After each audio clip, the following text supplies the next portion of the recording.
I'm part of an elite rescue team. We just got called to investigate a scream coming from an abandoned ISS feed. Every space agency has a team like ours. Nobody talks about us in the press conferences or mission briefs, but we exist in the shadows of every satellite launch and spacewalk. We're the contingency plan for when things go wrong 400 kilometers above Earth. The situation's too classified or too strange for public knowledge. I've been with Special Response Unit 7 for 8 years. We've handled everything from secret military payload retrievals to quarantining astronauts who returned. Different. But last Tuesday's call was unprecedented. It came in at 0300 hours.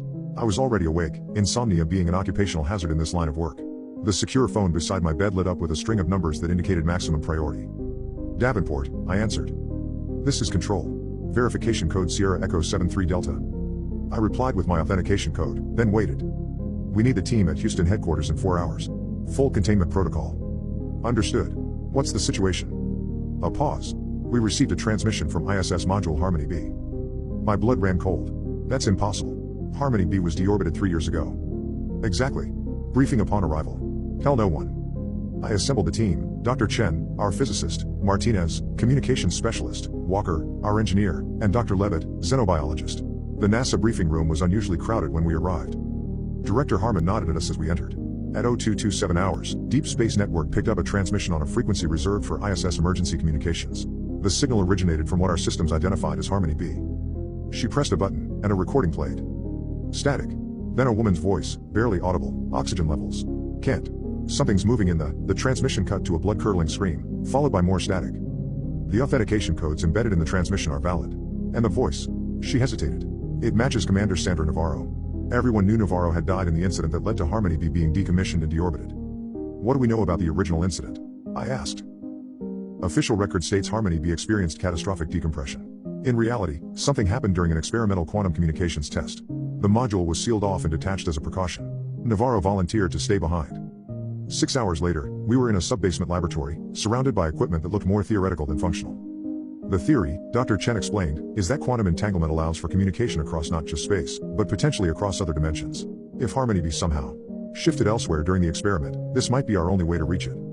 At exactly 0227, 24 hours after the original transmission, the equipment surged. We're getting something, Martinez said. The laboratory speakers crackled. Anyone receiving? This is Commander Navarro of Harmony B.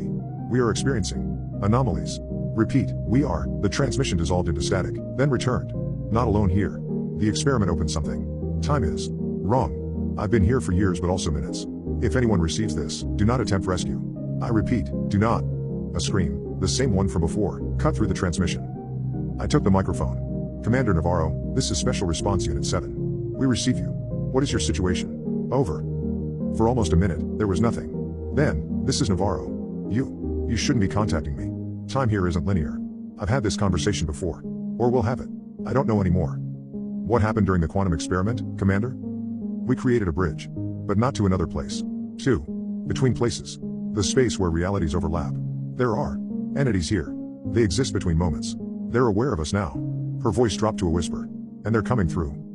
Signals amplifying, Martinez warned. Something's piggybacking on the transmission. The scream came again, but this time it continued, modulating into something inhuman, a sound that seemed to fold in on itself. On the speaker, the scream finally stopped. Navarro's voice returned, eerily calm. Hello, response team. I've been waiting for you. For us. For this moment again. A pause. They're already there with you. They always have been. You just haven't been able to see them yet. The lights flickered, and for a split second, I thought I saw something in the corner of the room, a shape that made no logical sense, angles that couldn't exist in three-dimensional space. That was 3 days ago. We've been in isolation since, each team member in a separate containment unit. The doctors say we're physically fine, but they keep asking the same psychological questions, over and over. Do you feel like yourself? Have you noticed time behaving strangely?